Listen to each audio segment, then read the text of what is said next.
Hello everyone, and welcome back to the channel.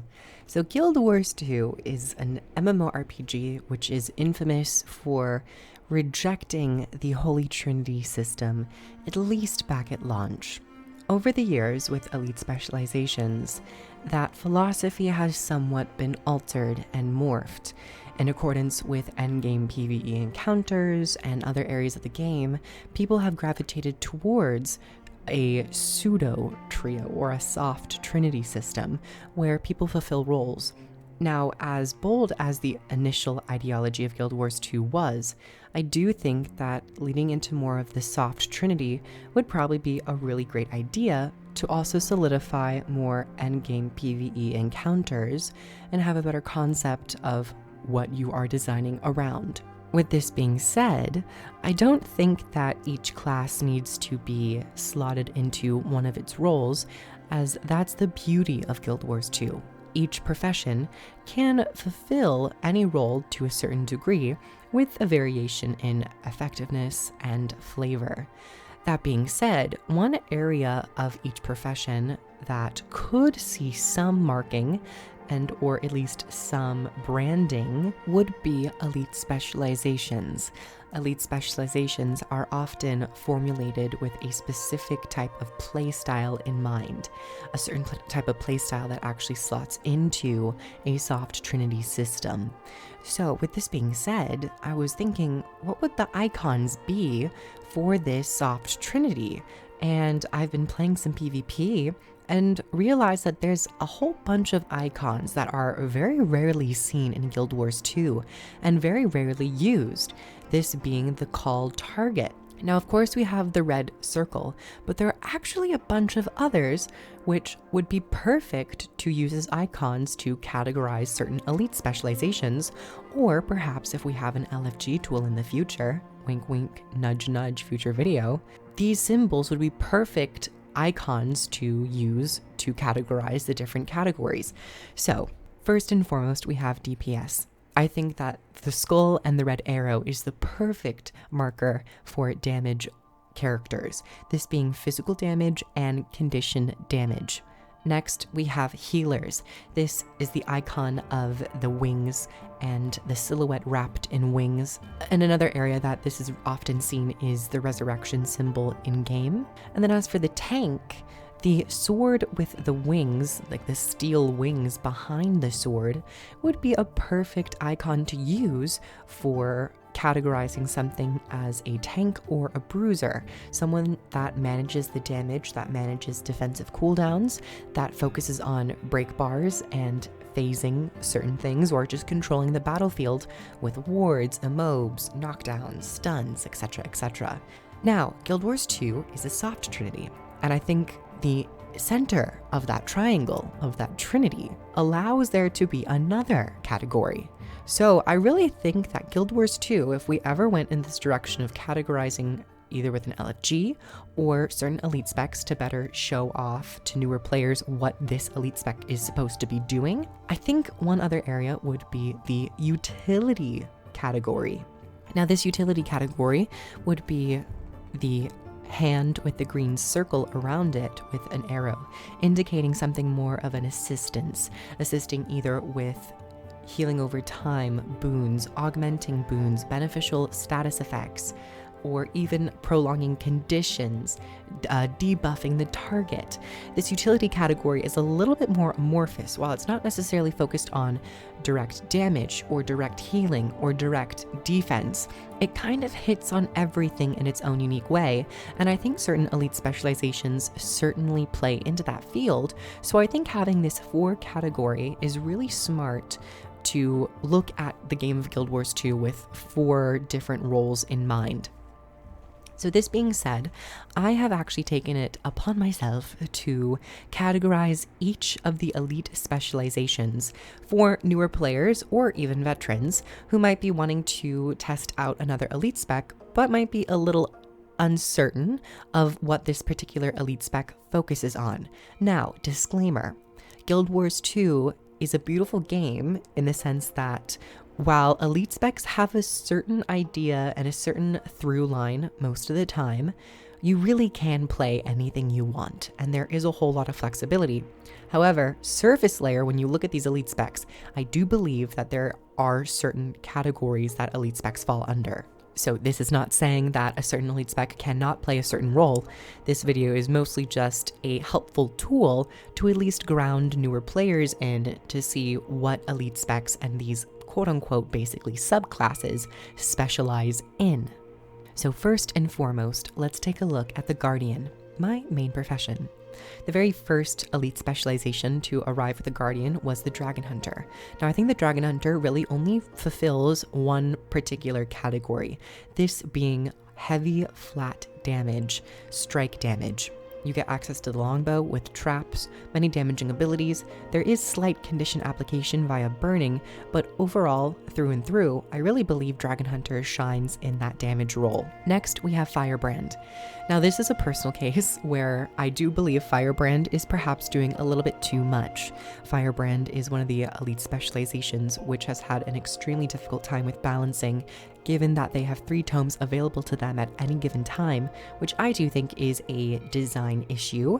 But nevertheless, Firebrand currently fulfills the healer, damage and condition damage role, and even utility role via buffs. Quickness, protection, resistance, resolution, very powerful boons that allow players to prolong in a fight and get better damage output. So that would be the Guardian. As for the Ranger, next up, we have Druid. I think Druid fulfills one role pretty well so far. I would like to see some buffs, of course, but this is a live game. Things change all the time. But Druid would be that main healer role. And then as for Soul Beast, I believe Soul Beast is primarily damage focused with a possibility for utility via their unique stances, unique buffs that those stances apply. So while it is, I would say, 80% damage, there is a slight aspect to some group utility. Next up, we have the Necromancer. For the Necromancer, the Reaper, I believe that primarily, once again, this is a very damage-focused elite spec. So I wouldn't mind categorizing this as a tank as well, considering Reapers have a whole lot of health, as Necromancers do. You often build Vitality, and I think if one particular skill, Nothing Can Save You, allowed that Reaper to taunt, we could maybe see some really interesting Reaper tanks. So I would say, as a slight aside, could be a tank. Now as for Scourge, I would say Scourge slots pretty well in that pure healer via the barrier application, while some slight resurrection capabilities, and perhaps a little bit less than the condition damage playstyle, though you can go into full condition damage, but in terms of efficacy, its support is really what shines. Next, we have Revenant, Herald. I believe this is the one elite specialization that primarily focuses on utility. Now, the Herald has a plethora of boon uptime, ways to increase boon duration, augment boons, and just overall bolster and buff the allies. In addition to this, the Herald trait line kind of gives a sense of tankiness. So if you want to be a group support player, I highly recommend slotting in the Herald. Of course, balance is a whole nother realm and is actively being worked on. And then as for Renegade, I would probably slot Renegade into damage, condition damage, and possible utility applications via the spirits and the Warband members' unique effects, as well as might and alacrity generation. Now for Elementalist. As for the Tempest, I would say it primarily fulfills the role of healer with an off role of possible damage dealing. As for the Weaver, I would say damage and tank potential. For me, Weaver kind of is half and half. It can either be a really strong damage dealer and also be a really strong bruiser, where it can sustain itself via barrier and dodging. Now for the Thief. The Thief, I would probably slot the Thief Daredevil into pure damage. Not a lot of support, not a lot of utility, not a lot of tankiness. Now as for the Deadeye, I would once again say primarily damage with the potential for utility. Considering the traits, there is a trait line that focuses a lot on boons and applying boons to allies. So there is some group utility play. Now for the Chronomancer. Chronomancer is primarily the tank. It allows the Chronomancer themselves to bolster themselves up with the shield. The wells apply a lot of stability and aegis and other very beneficial effects, which would lead it to also play a little bit of that utility role. Once again, I have to acknowledge that Chronomancers of course can do damage, but I think overall Chronomancer as a unique elite specialization fulfills these two roles pretty well. Now for Mirage. Mirage, I would also say, is pretty much a pure damage, though they have seen a slight utility application with Alacrity on the staff ambush ability, but I don't know if that's enough really to slot Mirage into that utility category as a whole, as that's just one ability. Next, Berserker. Berserker, I would say, is purely very strong physical strike damage. Now for Spellbreaker, I like to imagine Spellbreaker is a bit more of a tank that uses interruption, slows, stuns to their advantage, while also being able to deal moderate damage in certain game modes. Next for Scrapper. Scrapper is really cool as it's been changed so many times over the years, but I would say Scrapper for me, and I would tell a newer player this as well, is a very strong tank bruiser character, able to sustain themselves, and even ArenaNet had mentioned Scrapper's tanking capabilities, and certain balance patches have pushed Scrapper into a bit more of that tank bruiser role. And now additionally, via certain patches and recent patches, the Scrapper also kind of fulfills that utility role with a lot of quickness uptime and super speed uptime, with some of the gyros applying unique effects like barrier application and transferring damage to the Scrapper, which would once again kind of play into that tanking aesthetic. And now for the Hollowsmith. The Hollowsmith, once again, I would say primarily is a damage dealer, but depending on certain abilities that you take and certain trait lines, you can be a pretty decent tank. Maybe not to the degree of a Scrapper, but you do have certain shielding abilities, certain trait lines that give you extra barrier, self-barrier of course, and extra survivability options.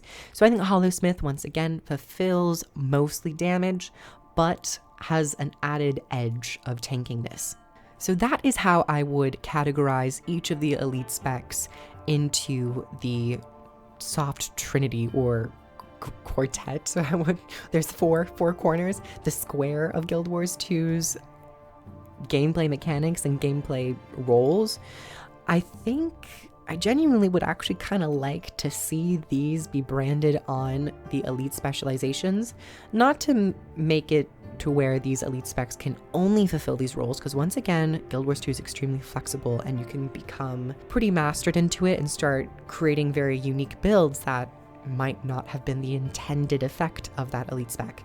But I think for new players, and I think as a generality, it could be wise to categorize which elite spec does what. And even for future elite specializations, I think that this is a really smart idea to have a through line for future elite specs, even with End of Dragons, to where we can say this elite spec in this expansion fulfills this role, and how we can compare and contrast them to that profession's own elite specializations over the years. So this kind of connects to a larger topic about LFG potential that I would like to see in the game, particularly with endgame, now that strike missions are a bit more of a concentrated goal for endgame.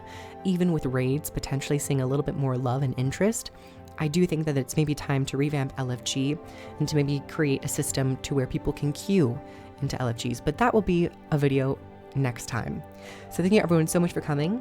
Comment down below your thoughts about this potential categorization of the professions, or do you think it's fine just to leave it up to us to figure it out through playstyles? So once again, thank you so much. Subscribe, comment down below, like, share, all that stuff. And if you'd like to pre-order End of Dragons, I have links down below. And if you'd like to get videos early, I have a Patreon where you can support me there. Thank you everyone, and I'll see you all in the next video. Bye everyone!